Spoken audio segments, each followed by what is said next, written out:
Hello students, welcome to the new video. Process costing की आज की इस वीडियो में हम टॉपिक डिस्कस करेंगे जॉइंट प्रोडक्ट का और बाई प्रोडक्ट का। तो चलिए वीडियो को स्टार्ट करते हैं और डिस्कस करते हैं इन दोनों टॉपिक्स को। तो सबसे पहले हम जो दोनों पॉइंट्स है जॉइंट प्रोडक्ट और बाई प्रोडक्ट को, इनको हम डिस्कस करेंगे कि जॉइंट प्रोडक्ट और बाई प्रोडक्ट क्या होते हैं। तो पहले हम डिस्कस करते हैं जॉइंट प्रोडक्ट को।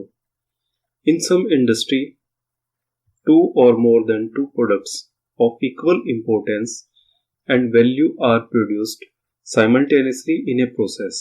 यानी कि जब एक प्रोसेस में दो या दो से ज़्यादा प्रोडक्ट जो है वो मैन्युफैक्चर होते हैं, तो ऐसी कंडीशन में जो प्रोडक्ट होते हैं उनको हम जॉइंट प्रोडक्ट बोलते हैं। These products are produced from same raw material, यानी कि जो ये प्रोडक्ट मैन्युफैक्चर होते हैं उनमें जो रॉ मटेरियल यूज होता है वो सेम रॉ मटेरियल यूज होता है and have equal importance and equally acceptable by the customers. तो जो ये प्रोडक्ट होते हैं इनकी वैल्यू जो है वो एक जैसी होती है और ये कस्टमर्स के द्वारा इक्वली एक्सेप्टेबल होते हैं। इसके बाद जो ये जॉइंट प्रोडक्ट होते हैं इनमें after the point of separation these product sometimes required further processing, यानी कि कई बार ये प्रोडक्ट जो है सेपरेट होने के बाद इनमें हम कुछ फर्दर प्रोसेस करते हैं और कई बार इनमें जो है फर्दर प्रोसेसिंग की रिक्वायरमेंट नहीं होती। अगर यदि हम जॉइंट प्रोडक्ट का एग्जांपल देखते हैं, अगर यदि हम ऑयल इंडस्ट्री में देखते हैं तो उसमें पेट्रोल, डीजल, गैस जो है वो जो क्रूड ऑयल है उसके अंदर जो है इनको हम जॉइंट प्रोडक्ट बोलते हैं। क्लियर हो गया जॉइंट प्रोडक्ट क्या होता है? मतलब एक प्रोसेस के अंदर कई बार एक से ज़्यादा प्रोडक्ट जो हैं एक साथ मैन्युफैक्चर होते हैं, तो ऐसे प्रोडक्ट जो हैं वो जॉइंट प्रोडक्ट कहलाते हैं। नॉर्मली ये जो प्रोडक्ट हैं ये इक्वल इम्पोर्टेंट होते हैं और इक्वली कस्टमर के द्वारा जो है ये एक्सेप्ट किए जाते हैं। कई बार ये जो प्रोडक्ट हैं सेपरेशन के बाद इनमें कुछ प्रोसेसिंग की रिक्वायरमेंट होती है, कई बार नहीं होती।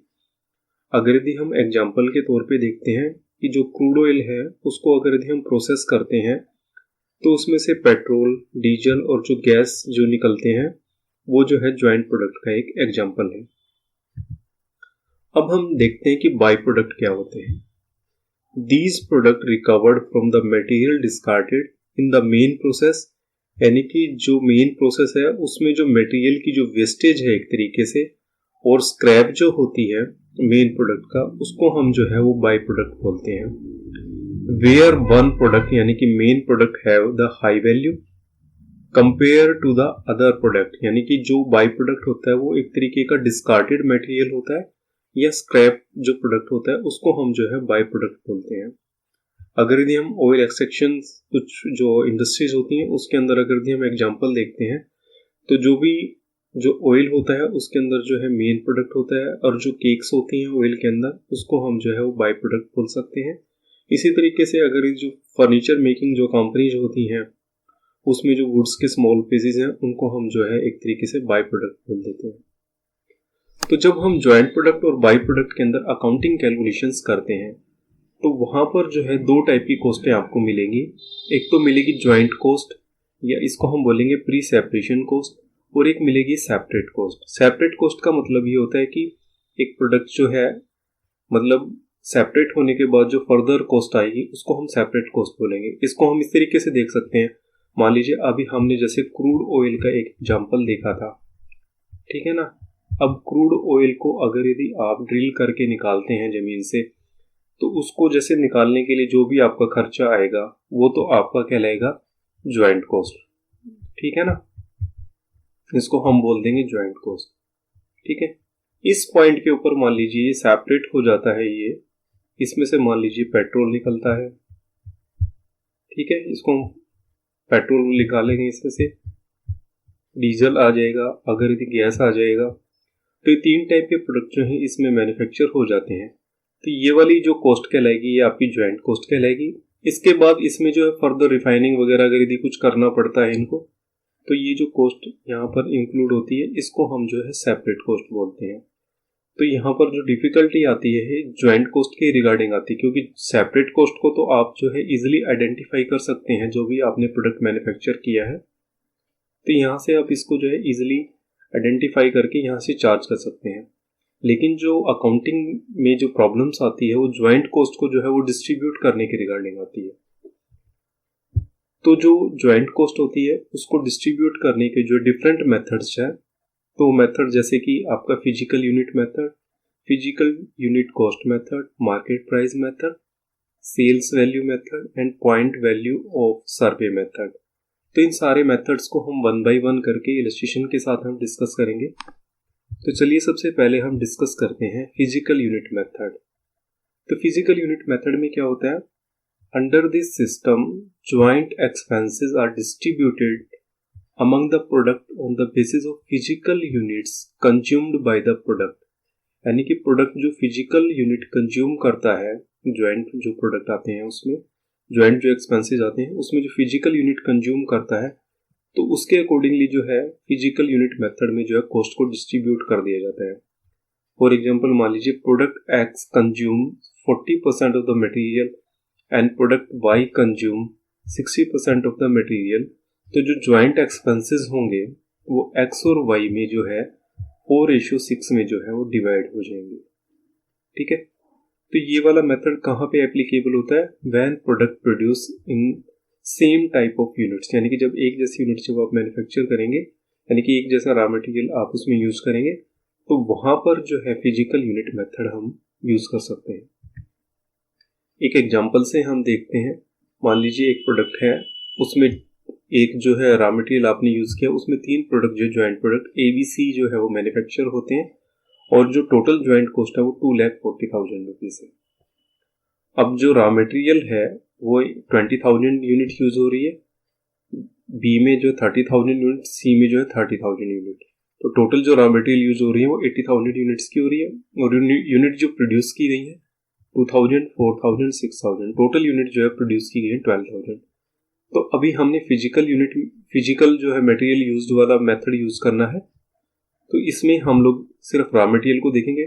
तो रॉ मटेरियल 80,000 यूनिट्स यूज हुई है, और जो टोटल ज्वाइंट कॉस्ट है वो आपकी 2,40,000 है। तो 2,40,000 को हम 80,000 से डिवाइड कर देंगे, तो 3 रुपये पर यूनिट जो है वो आपके रॉ मटेरियल कंज्यूम का जो है वो ज्वाइंट कॉस्ट में डिस्ट्रीब्यूट हो जाएगा। अब अगर हम यहाँ से देखते हैं इसको, तो 20,000 यूनिट यहाँ पे यूज हुई, 30,000 एंड 30,000, तो cost per unit 3 and 3, and joint cost जो है टोटल आ जाएगी 60,000, 90,000 एंड 90,000, टोटल जो है 2,40,000 आपकी ज्वाइंट कॉस्ट जो है डिस्ट्रीब्यूट हो जाएगी। तो जो यूनिट प्रोड्यूस हुई इसमें 2,000, 4,000, 6,000, 12,000 यूनिट हुई। अगर यदि हम पर यूनिट कॉस्ट में इसमें डिवाइड करते तो इसमें 30 रुपये, इसमें 22 रुपये 50 पैसा, एंड सी के लिए जो है ये 15 रुपये आ जाएगी। क्लियर होगी फर्स्ट पॉइंट ये। सेकंड हम देखते हैं फिजिकल यूनिट कॉस्ट मेथड। तो इसमें क्या होता है, under this method total joint expenses divided by total units produced, यानी कि जितनी यूनिट आप प्रोड्यूस करते हैं, वहां पे तो रॉ मटेरियल कंज्यूम्ड था पहले में फिजिकल यूनिट मेथड में, ये फिजिकल यूनिट कॉस्ट मेथड है, इसमें टोटल यूनिट जो प्रोड्यूस की जाती है उससे जो टोटल ज्वाइंट एक्सपेंसेस उसको हम डिवाइड कर देते हैं for all the product and the average cost per unit is calculated। ठीक है, this method is applicable where units are uniform and standardized, right। अब इसमें हम किस तरीके से सॉल्व करेंगे क्वेश्चन को, उसी क्वेश्चन को अगर यदि हम लेके चलते हैं, ABC 3 जो है ज्वाइंट प्रोडक्ट है, और जो टोटल ज्वाइंट कॉस्ट है वो 2,40,000 की है। ठीक है, यूनिट प्रोड्यूस्ड हम यहाँ पर लेंगे 2,000, 4,000, 6,000। अब हमने यहाँ से कैलकुलेशन करनी है। ठीक है, तो अब देखिए इसमें हम फिजिकल यूनिट में हम कैलकुलेट करेंगे, तो टोटल जो है 2,40,000 आई है आपकी ज्वाइंट कॉस्ट, और डिवाइड बाई हमने 12,000 से डिवाइड कर दिया, तो 20 रुपये पर यूनिट जो है ये आपकी कॉस्ट आ जाएगी ज्वाइंट कॉस्ट में। अब इसको अगर यदि हम सॉल्व करेंगे, तो जो यूनिट मैन्युफैक्चर हुई है, ये मैंने थोड़ा सा रिवर्स कर दिया, इसमें 2,000, सॉरी इसको कर लीजिएगा, इसको 2,000, 4,000, 6,000 रहेगा ये, तो ये आपकी 40,000 आ जाएगी, और ये आपका 1,20,000 आ जाएगा। तो ये टोटल जो है आपका कंज्यूम्ड हो जाएगा आपका 40,000 ये आपका आंसर आ जाएगा। ठीक है, तो इस तरीके से जो है आपकी फिजिकल कॉस्ट यूनिट मेथड है उसमें जो है 2,40,000 जो है इस तरीके से हम डिवाइड कर देंगे। नेक्स्ट जो थर्ड मेथड आता है वो आता है आपका मार्केट प्राइस मेथड। तो मार्केट प्राइस मेथड में क्या होता है कि जो भी प्री सेपरेशन कॉस्ट है या ज्वाइंट कॉस्ट है वो हम इसमें डिवाइड कर देते हैं on the basis of market price of the product, यानी कि जो प्रोडक्ट का मार्केट प्राइस है उसके अकॉर्डिंगली हम इसको डिवाइड कर देते हैं। मान लीजिए 3 प्रोडक्ट हैं XYZ और उनके प्राइजेज जो है 400 रुपी, 300 रुपी एंड 200 रुपी है। तो जो ज्वाइंट कॉस्ट है मान लीजिए 27,000 है, तो अगर यदि हम इसको डिवाइड करेंगे तो 4:3 रेशो में ये डिवाइड हो जाएगा। तो ये जो है 12,000 X के लिए ज्वाइंट कॉस्ट में, 9,000 Y के लिए एंड 6,000 जो है ये Z के लिए आ जाएगी। क्लियर होगी मार्केट प्राइस मेथड में हम किस तरीके से कैलकुलेट करते हैं। इसके बाद जो फोर्थ मेथड आता है sale value method. Sale value method में हमने क्या देखना है कि जो प्रोडक्ट की जो सेल होती है, टोटल सेल मतलब यूनिट जो आपने सेल किया multiply by market price of the per unit, तो जो टोटल सेल है उस टोटल सेल प्राइस के बेसिस के ऊपर जो है हम जो ज्वाइंट कॉस्ट है या प्री सेपरेशन कॉस्ट है उसको हम डिवाइड कर देते हैं। देखते हैं इसको एक एग्जांपल से हम क्लियर करते हैं। 3 प्रोडक्ट हैं ABC, ओके, तो ABC प्रोडक्ट है और जो ज्वाइंट कॉस्ट है वो आपकी 1,20,000 है। तो प्रोडक्ट A में यूनिट जो है 4,000 है, B में 6,000 है और C में 2,000 है। तो सेलिंग प्राइस है 10 रुपी, 20 रुपी एंड 40 रुपी है। तो अब इसको हम सॉल्व कैसे करेंगे। 4,000, 6,000, 2,000 हो गया। ये सेलिंग प्राइस है 10, 20, 40 मल्टीप्लाई किया, टोटल सेल आ गया आपका, टोटल सेल वैल्यू आ गया। अब इसका हमने रेशियो लिया 1:3 रेशियो आ गया। अब जो टोटल 1,20,000 की आपकी जो है ज्वाइंट कॉस्ट थी उसको हमने डिवाइड कर दिया। 20,000, 60,000 एंड 40,000 आ जाएगा। अगर हम पर यूनिट कॉस्ट देखेंगे तो जो कॉस्ट है उसको आप यूनिट प्रोड्यूस से डिवाइड कर देंगे तो 5 रुपये आ जाएगा, इसमें 10 रुपये आ जाएगा और इसमें जो है वो 20 रुपये आ जाएगा। तो इस तरीके से जो है सेल वैल्यू मेथड से हम इसको डिस्ट्रीब्यूट कर सकते हैं ज्वाइंट कॉस्ट को। अब जो लास्ट मेथड आता है वो आता है आपका पॉइंट वैल्यू और द सर्वे मेथड। तो पॉइंट वैल्यू और सर्वे मेथड में क्या है, in this method weightage is given in terms of point value to the each product depending upon the factor contained in it and the joint cost is made on the basis of these point value of each product. यानी कि जो भी product होते हैं company के अंदर, जो product manufacture किए जाते हैं, तो उन प्रोडक्ट को जो है कुछ पॉइंट वैल्यू दे दी जाती है। तो पॉइंट वैल्यू किसी भी बेसिस के ऊपर हो सकती है, क्वालिटी ऑफ मटेरियल के बेसिस के ऊपर, लेबर ऑपरेशन परफॉर्म्ड के बेसिस के ऊपर, ठीक है, इसके अलावा डायरेक्ट चार्जेस के बेसिस के ऊपर, टेक्निकल डिफिकल्टीज के बेसिस के ऊपर।